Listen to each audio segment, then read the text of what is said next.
So again, I see the repair, another repair up there. So we're checking for moisture content in the wall itself. That's showing So, dry, It's dry, 12.5%. so a few feet away.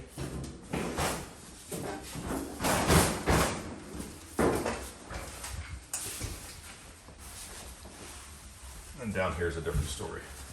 Okay, so let's see, you're on the bottom near the baseboard Yes. and you're at, let's get that 100%. And then, so typically, if we're able to achieve what they refer to as a flood cut, we would come up at 24-inch mark. Yep. But if the moisture is past 16%, past 24 inches, you go up to the 48-inch mark. So I'm right. So 100.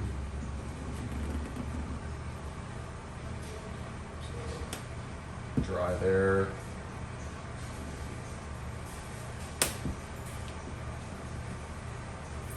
It's pretty close to the flood cut level, so I would guess gut around 2 feet Okay.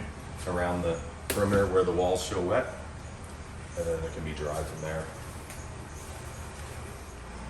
So now we're on the other side of the wall though, and it looks okay. And we're testing it for moisture, and you're at 100%. Then the paint's bubbling in the corner, and then the cabinets cabinet. are delaminated. You see that wrinkle there.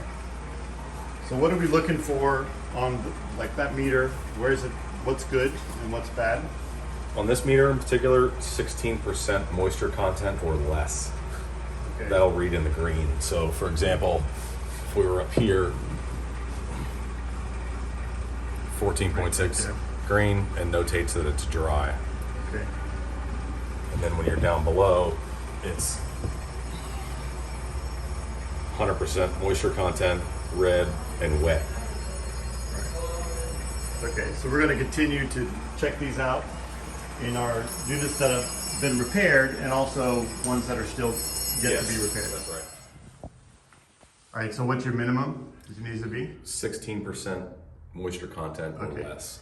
See, the thing is, this wall looks okay, but explain why the insulation inside can't be dried in place.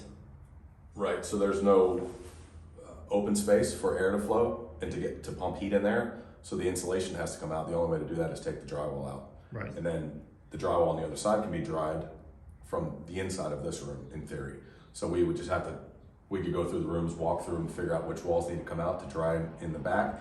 And then you dry the base plates and depending on how far it went up the wall studs. Exactly. So basically we need to do that in all the units that Well, have been affected with water. Especially like this, and then Yeah. we can walk unit by unit and see how much water came down to where. In the bedroom, where the water line is, so it seems to be these outside walls, more exposed. Because we were in the other unit, it was the outside wall that had a problem. So there we're testing 25.1, 25. So the plan is to continue to go through all of these units That's right. and do a survey of everything. So with a team of people with sensors like that, so we Yes. can detect where there's hidden moisture and where it needs to be Correct. cut out so we can properly dry it. That's and so explain the drying procedure again.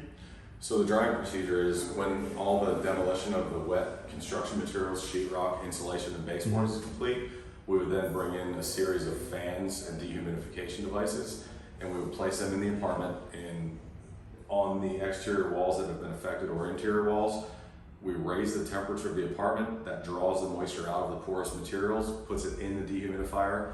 That water then goes into the tub or a toilet and drains out. Meanwhile, the air movers are moving that moist air around the apartment so that it gets drawn into the dehumidifier. We monitor that activity every 24-hour period once until the moisture content is 16% or less in the materials we're trying to dry. Right. Then once that happens, then the drying stops. And then we can do repairs That's right. to restore the sheetrock, any insulation, anything that was damaged by the water. We can go and put that back, right? That's correct. Okay. Yes. Thanks, Chad. Yep. This is Chad Mills. Hey.